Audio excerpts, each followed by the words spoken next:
As we enter the last week of the regular season in college football, the new AP poll has just dropped.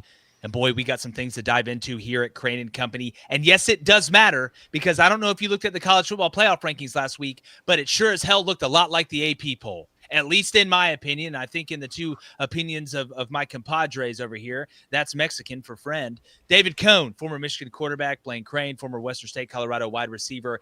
And guys, I want to go through this top 25, and then I want an instant reaction because we have had some movement. There's some very interesting movement when you look at 11 through 16 as well, not just at a couple places in the top 10. But we got SMU 25, Pitt 24, Georgia Tech, you heard that right, 23, Tulane 22, North Texas 21, James Madison 20, USC 19, Tennessee 18, Virginia 17, Texas 16, Michigan 15, Utah 14, Miami 13, Vandy 12, BYU 11, Bama at 10, Notre Dame at 9, Oklahoma at 8, Texas Tech at 7, Ole Miss at 6, Oregon moves up to 5. The top 4 remain the same. Georgia at 4, A&M at 3, Indiana at 2, Ohio State at 1. Guys, the first thing that jumps out to me, and you know what? I can understand both sides of being upset.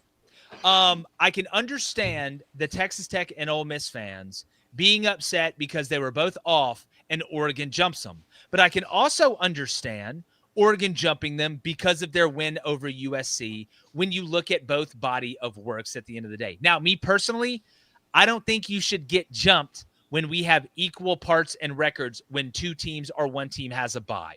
That's just me personally. But, David, I want to start with you, okay? What are you seeing? Is there something you love? Is there something you hate? And I'm interested to see what you think about Utah getting jumped by both Miami and Vandy this week.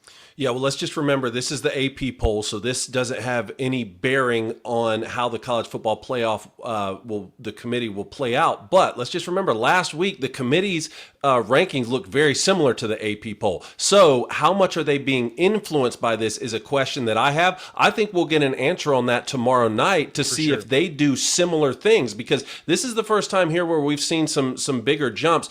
I was really impressed with Oregon's win over USC, right? I think that their physicality on both sides of the football is actually going to serve them well in the college football playoff. That's the type of win they needed against a team that throws the football well. Their competition up to this point hasn't thrown the ball well. To put on that type of a win against Lincoln Riley's team, I understand being at 5. The question for me is like, how will this play out if Alabama wins the SEC? How far does Georgia go then? That's where it gets into who gets the buys and the home field advantage. Other than that, I'm not concerned about it. You talked about Utah going below Vanderbilt and Miami now, and Michigan jumping Texas, which Michigan was behind Texas in last week's AP and in last week's college football playoff rankings. A very impressive win on the road at Maryland, and Michigan hasn't been a team that's played that well, particularly on the road. Dominant performance from some young players there with them being banged up. You can tell in the AP here, again, let's see what the committee does. They're trying to find this place. Wait, what do we do with a Michigan team if they beat the Buckeyes at home this next week? At some point, you're kind of running out of room here. No, without a doubt. But I would be shocked, Cone, if Michigan beat Ohio State, if we don't see Michigan in that top 10. To be honest with you, I think that's kind of a doomsday scenario for the committee, because you do bring up a really good point. And also, there is a way where Michigan could beat Ohio State and not make the Big Ten championship game, which I think makes it even harder on the committee if that were to happen. Blaine, your thoughts? Again, not that it does matter, but it doesn't matter. How the hell is Georgia Tech still in front of Pitt? I think these people, I think they're criminals. I think they're criminals, and I think they need to be looked into. Investigated federally. Investigation. We need an investigation. Like, it's just how did we get to the point where we let these people vote and we put this committee together to decide the fate of college football? Yeah, it's in the wrong hands. It's in the wrong hands. Like how? And one, I still don't know how Alabama's ranked 10th. To be honest, I have no idea how Georgia Tech is in front of Pittsburgh. Again, Pitt does have one extra loss, though. So that gets into the question of, like, how many losses do you have to have before your head-to-head victory is triggered? Do the records have to be exactly the same? See, I think if it's within a game, and obviously they're close. They're, like, close enough. It'd be different if Georgia Tech, was, like, sitting there at 9 and Pitt was like at 24, and they moved up, and Georgia Tech was still like 3 or 4 spots ahead of Pitt. Basically what we're saying about Notre Dame and Miami, right? Like kind of that scenario where one has been ahead for a while and the other one continues to catch up. But like I'm looking at, and again, I know it's the people, I'm looking at what signals they're sending. Having Miami and Vandy jump Utah, right? And then, again, Michigan moving up doesn't surprise me. Having Miami and Vandy move up this way really makes me start to think that a 10-2 Vandy gets in. And what happens if we live in a world where Miami finishes 10-2, which is, I think, pretty likely. I think they're going to beat Pitt at home. We'll see. And then BYU ends up losing the Big 12 championship. Vandy goes 10-2. Alabama beats Auburn at 10-2. And you don't have Miami or Vandy or Alabama or Notre Dame or Oklahoma playing in a conference championship game. Like, it's sending a signal that I think there's a chance that Miami could actually make this college football playoff. Because what if Vandy could lose to Tennessee? Can I just ask you, why did Utah move back?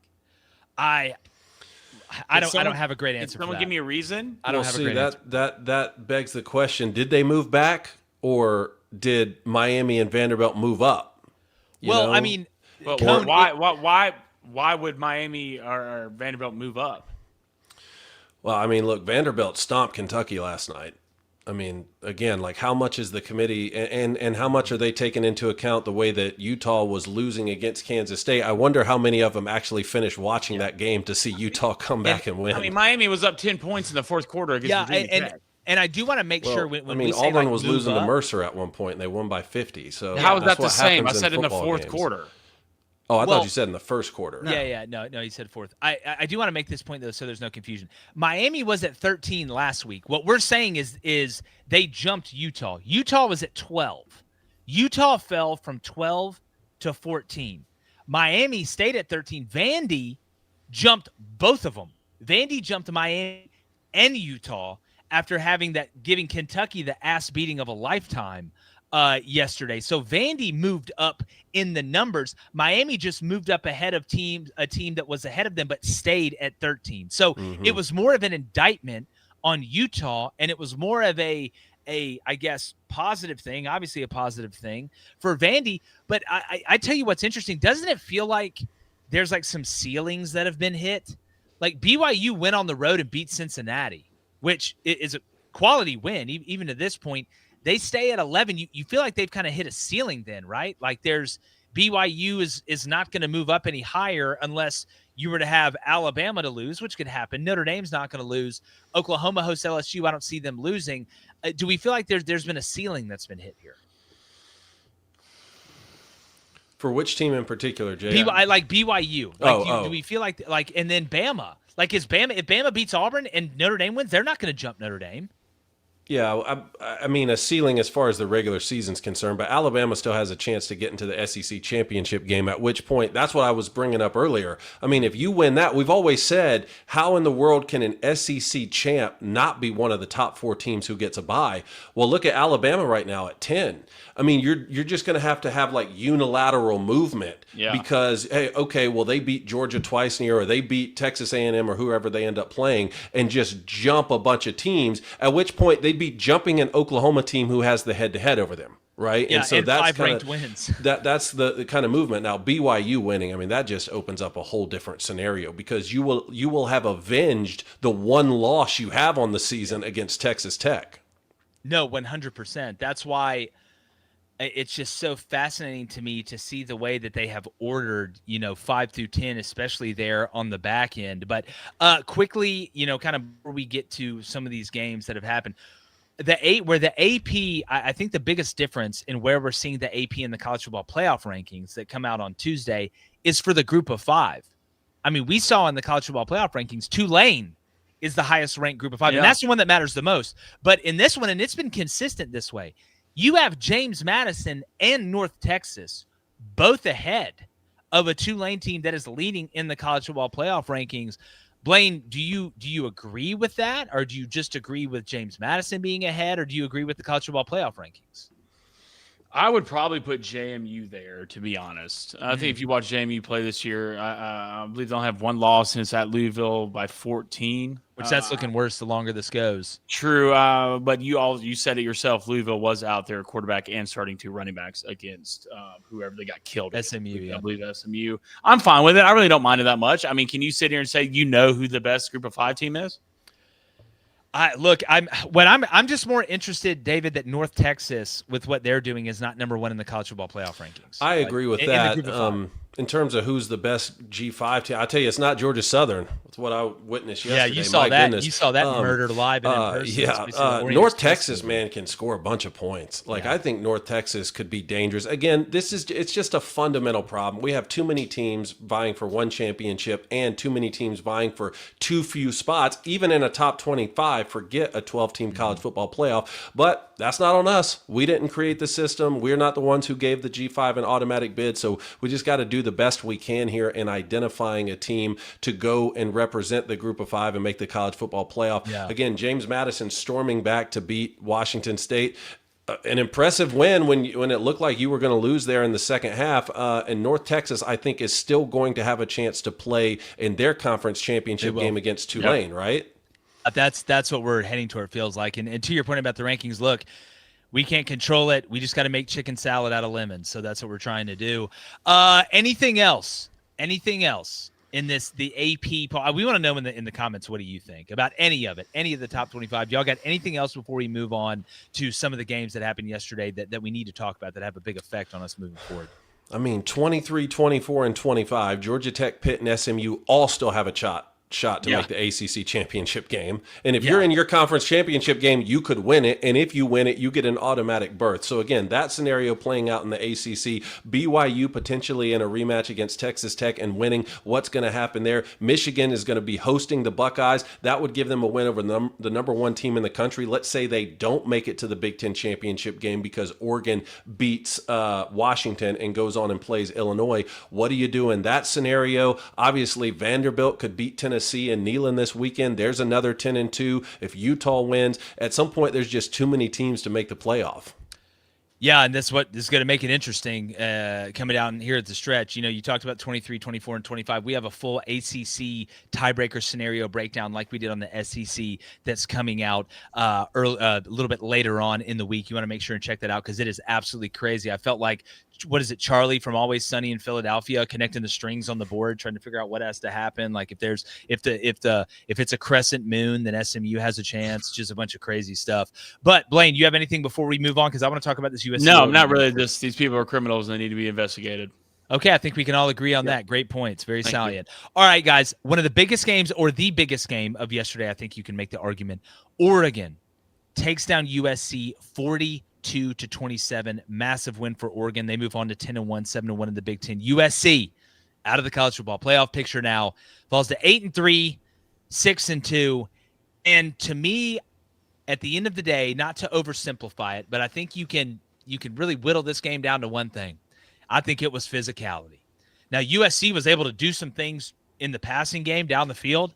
I thought, Hines was incredible. He ended up with a $141 and a touch on 6 catches. Jacoby Lane had over 100 yards on 6 catches. Mekhi Lemon only had 34 yards on 7 catches, but hey, he scored 2 touchdowns. And so he obviously one. gave you something. But which was a dot. Yeah, Oregon just lined up and whipped USC's ass on the ground.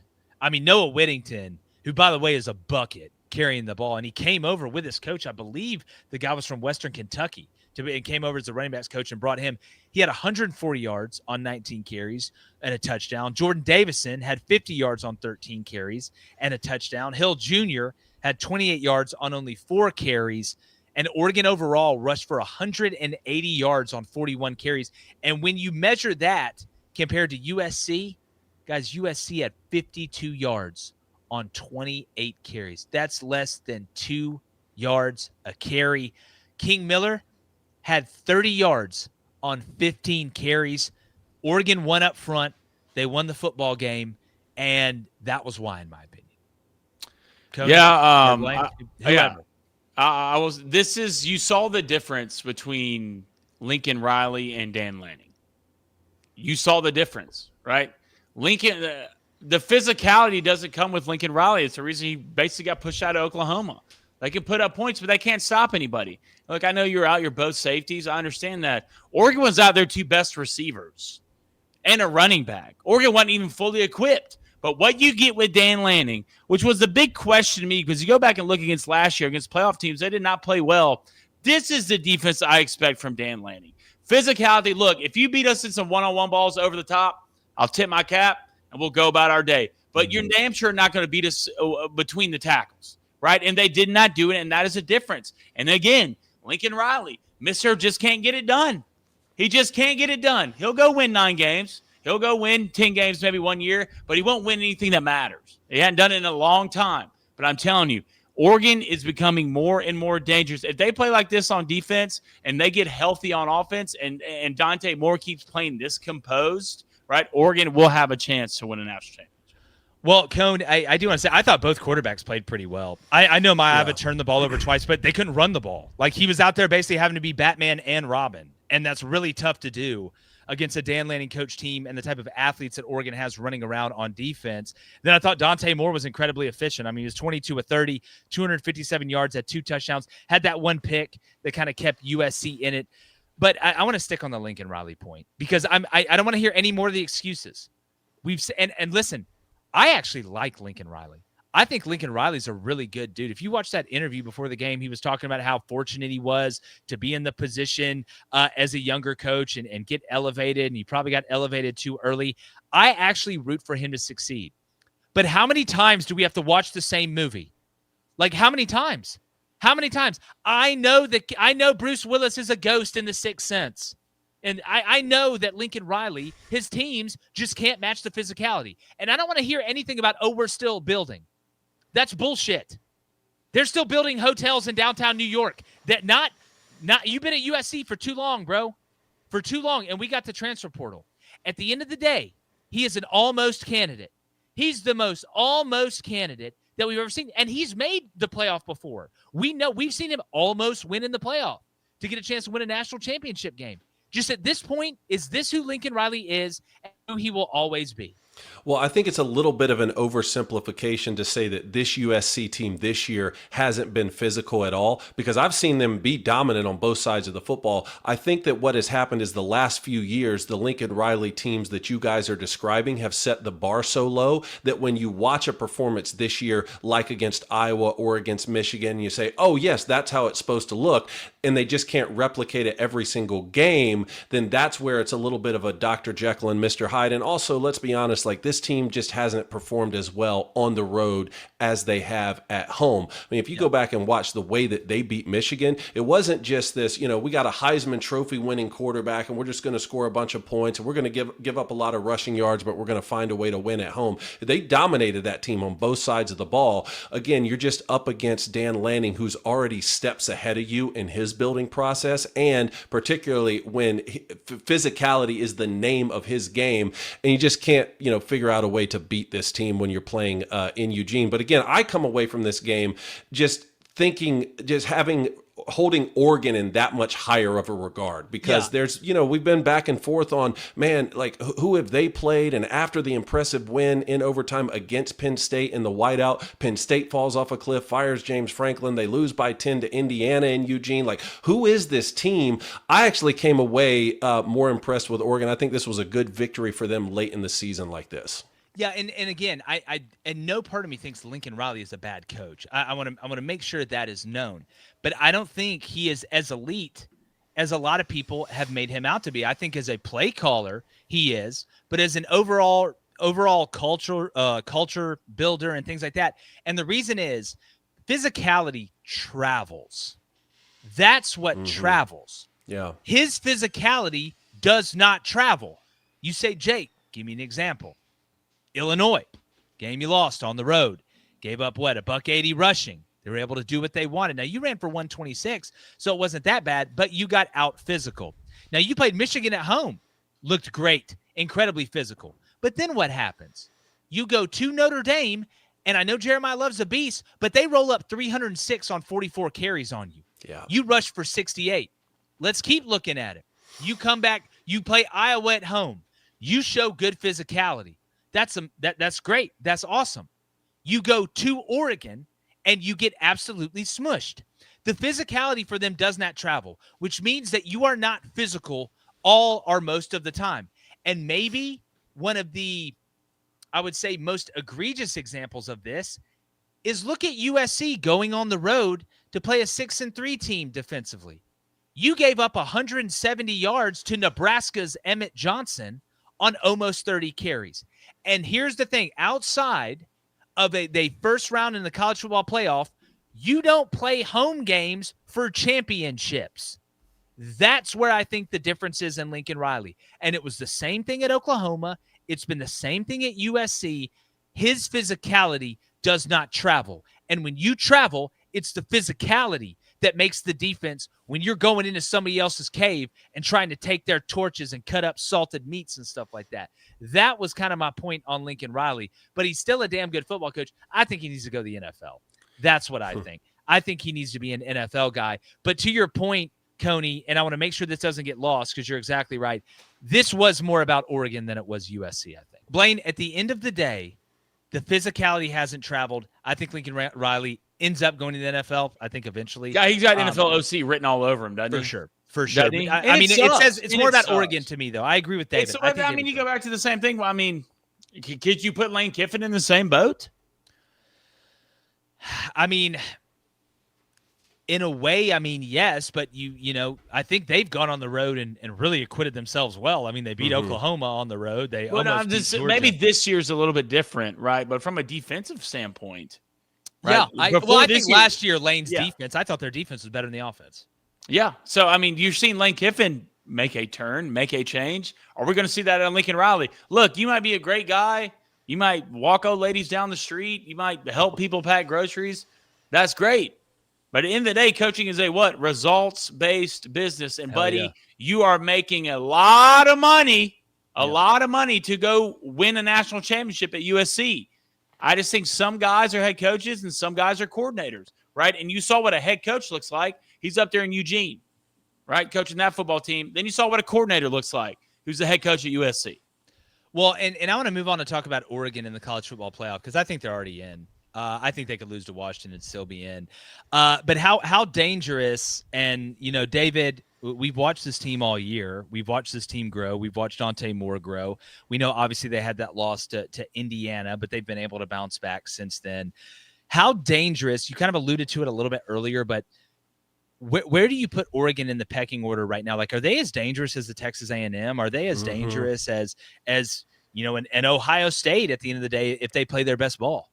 Well, I think they should just go ahead and take the Washington game off to test your theory and just go ahead and get ready for the college football playoff. Yeah, I wonder who you're open up a spot in the Big Ten there. Yes. I mean, the team that I watched yesterday, every bit as dangerous as a Texas Tech, every bit as dangerous as Georgia. I mean, honestly, in an era where we're looking around like, you know, who is the most elite team in the country? And you can say like, okay, Texas A&M is undefeated in the SEC. That's very impressive. But the way that they played in the first half against South Carolina, if you were to do something like that against Oregon, you're not coming back. The Buckeyes look as good as it gets. I wish we got Buckeyes Oregon in the regular season like we got a year ago. Man, that was a masterpiece of a football game.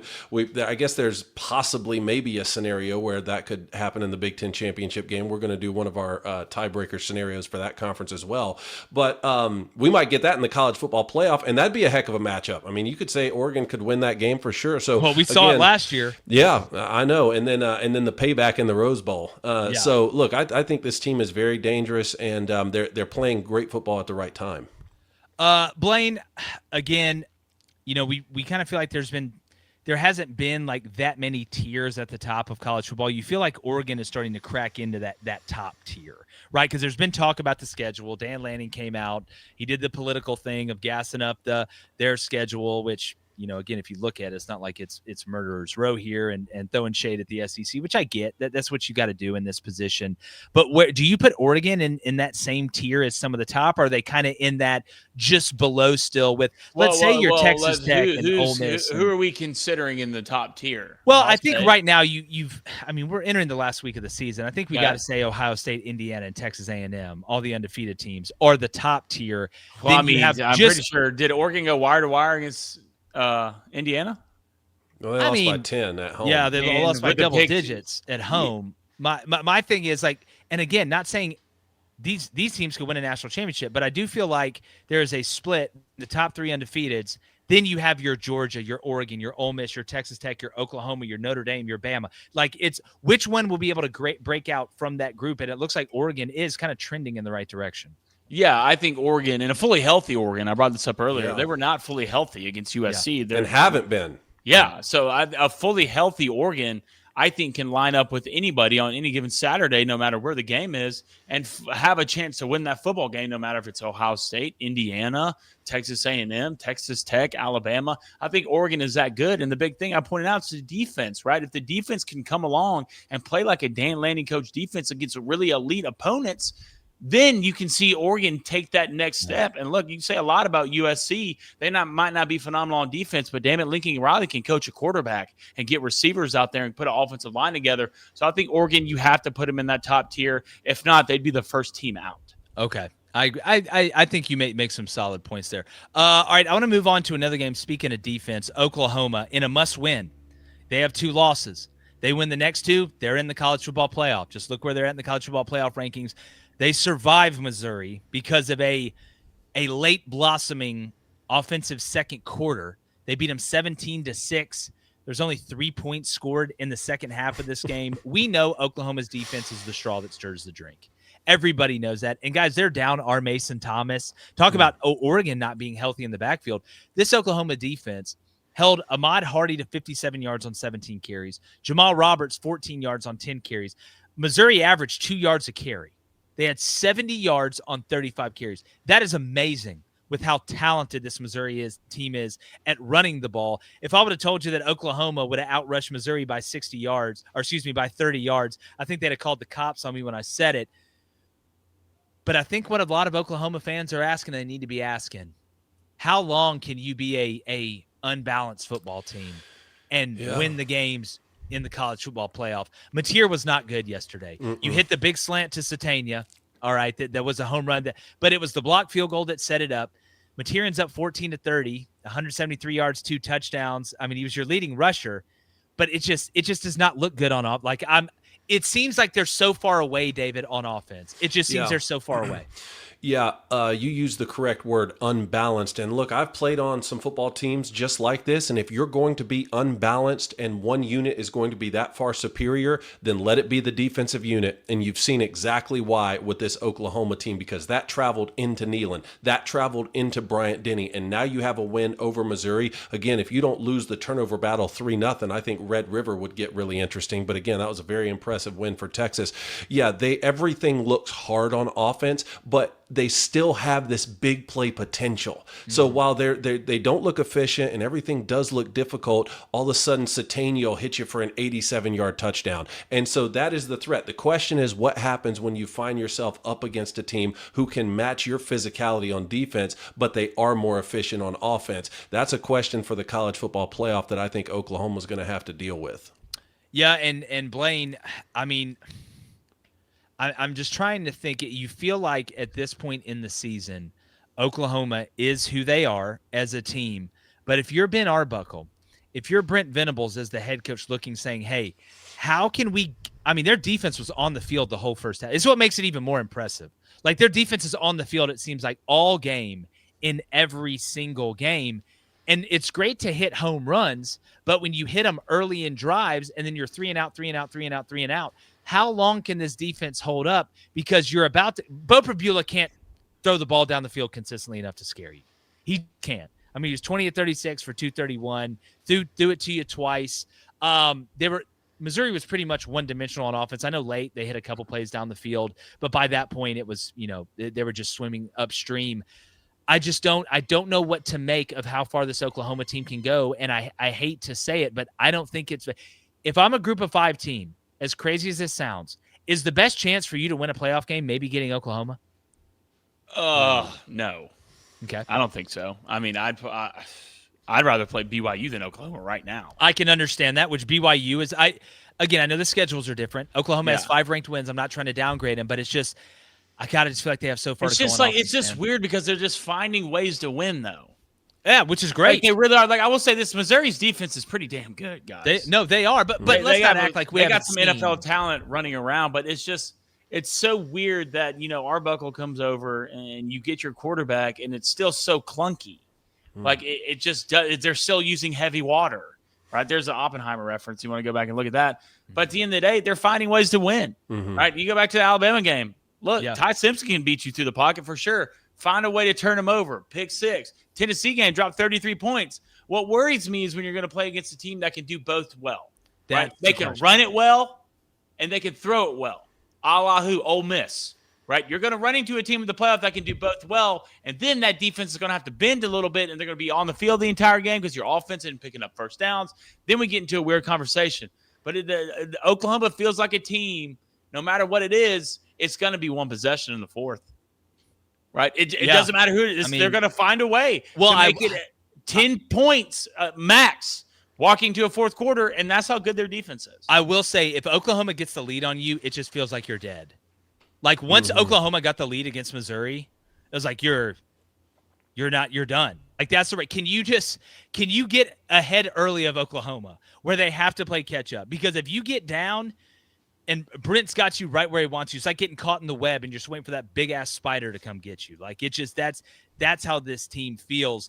But a team, guys, moving on, unless there's anything else you want to add about this game. All I was going to ask is, does LSU have one more trick up their sleeves? I don't think so. Just one more trick, just one more November surprise for the college football world. Yeah, well, I think it's going to be Lane Kiffin. I think that's the November surprise this year. I don't their surprise almost got hilltopped by Western Kentucky. Yeah, that game was weird for a while. Speaking about a team that survived, they got out of the web. Utah came back here saying a must win for them. They had to have it. Comes back from a double-digit deficit against Kansas State in the second half.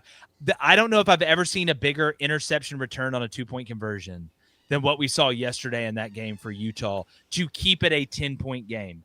That was massive. They're able to come back, win 51-47, I believe. And in the chat, correct me if I'm wrong, it was the most rushing yards ever given up by a Utah defense. Yet they still won. Avery Johnson and the running back went bananas. They win 51-47. They outscore K-State 16-9 in the fourth quarter. And look, at this point, it's if you're Utah, you're not. I mean, are you dead anyway in the college football playoff? Like, I mean, you just got jumped in the AP, which we talked about earlier. Like, does this Utah team have a chance to make the college football playoff? Because it does not look like, at least at this point, they are going to be in the Big 12 championship game. Yeah. Man, I don't think this is their year. I don't think this is their year, and it's just so weird to see a Utah team. We talk about physical defenses, man. That's what they've built their identity on. Give up 472 yards of rushing, 293 to one guy, and then still win the football game. But Devin Dampier, man, 259 passing. He had 2 passing touchdowns, had another 94 on the ground with 2 rushing touchdowns. That guy was the difference late, man. Yeah, and Blaine, just to further my point, I know there's one more week and anything can happen, but Utah's behind Texas Tech and BYU. Texas Tech goes on the road to play a 4-7 West Virginia team, and BYU hosts a 5-6 UCF team. You feel like they're going to win both of those. Sure, yeah. I think you're right, but it brings me back quickly to the Utah point. I'll ask you all this. When's the last time you think Utah gave up 450-plus rushing yards? I don't think they've ever done that. Okay. Man, 450? Plus. I say they've never done that. They gave up 496 rushing yards in 1996 versus Rice.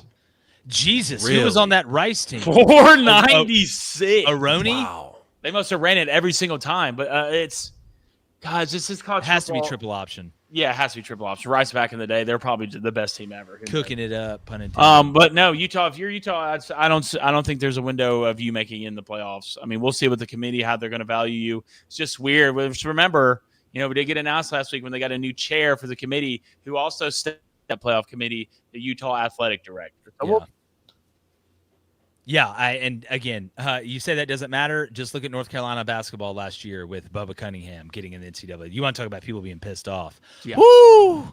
Let that happen. But again, at this point, you just got to win, and that's what they did. Looking like they'll probably win next week. I mean, 10-2. That's a pretty damn good season. Cone, I want to stay in the Big 12 here. BYU, Handle business. It was scary. It's 10-7 into the first half. BYU shuts out Cincy in the third quarter to go up 17-7. Then they end up winning the game 26-14. Bear Bachmeier, look, it wasn't sexy. It really never is with the way they play. 15-5 for 127. I mean, Sorsby was 25-38 for 300 with 2 touchdowns and only 1 pick. But what does BYU do? What BYU does. LJ Martin, 222 yards on 32 carries with 2 touchdowns. Bear Bachmeier, 46 yards on 13 and a touch. BYU outrushed Cincinnati 265-87. Do the quick math on that. That's like 178, something like that, yards difference. BYU, when they play their style of game, they can win any game they play in. It's just, can they get some of these other teams? If they were to when they get Texas Tech again in the Big 12 title, can they turn it into their style of game? Because it was not when they played Texas Tech. They could not get the run game going, and Texas Tech was just at an all-you-can-score buffet. Yeah, look, man, a very good win for BYU. And when you have a young freshman quarterback, his 2 best friends are a run game, and they rush for what, 265? Yep. And stifling defense, and they won the turnover battle 2-0. That's a great recipe for BYU to keep winning. I think at this point, they know the objective. They know the objective. You got to win out, get into the Big 12 championship game, and go avenge that loss to Texas Tech. And when you're playing with that sort of back-against-the-wall mentality, that's where you can really be a scary football team. Blaine, where do you put BYU in the pecking order of dangerous? Are they? Do you let me rephrase? How much do you believe in BYU as a threat to win multiple postseason games? Not at all. I mean, you're about as much of a threat as a guy in a wheelchair, to be honest, unless he's clicking a little button. Well, look, Professor X was a threat. He put that helmet on. Yeah, that is true. I mean, if you can move stuff with your mind, then it's obviously a different conversation. Look, BYU -2.5 for one of my locks this week. Kalani Sitake, it's physicality with me, and they have that. They're just so one-dimensional. I think their defense is good, but if they face someone on the other side who's more athletic, a la Texas Tech, I don't think they can hold up being so one-dimensional on offense. 5-1 on bets this week. I'll never trust Lincoln Riley again. But LJ Martin, NFL running back, I think we're going to see him play on Sundays. BYU, sneaky team, but I don't think they're going to pose a threat in the playoffs. I don't think that's a crazy thing to say. BYU fans in the comments, they'll give a shit, but that's okay. That's what this is all about. Guys, some other games just quickly as we wrap up here. Again, make sure you subscribe. Texas handles Arkansas 52-37. Just score a palooza. I mean, Texas scored basically every time they touched the ball. Pitt, just heartbreaker over Georgia Tech. We have a full breakdown of the ACC tiebreakers, too, coming out later in the week. We talk about this. We discuss this game a little bit, too, in depth, so make sure you check that out because there's a lot of different things that can happen in the ACC. But just brutal for Georgia Tech at home. You got shut out in 2 quarters. You got one of the best offenses in the country. And kudos to Pitt. They shut you out in the first and the third. Vandy, just a Merkelized Kentucky. I mean, you drop a 21-piece in the second and third quarter, you can go ahead and wave goodnight to pretty much anybody you're going to play. Miami beats Virginia Tech 34-17. Looks a little bit better than it was. You get a touchdown late there to kind of extend it. I mean, outside of that, guys, Michigan Cone, that was a big win for y'all. Double digits in the second, on the third, road. and fourth. I mean, do you feel like y'all may be hitting a stride?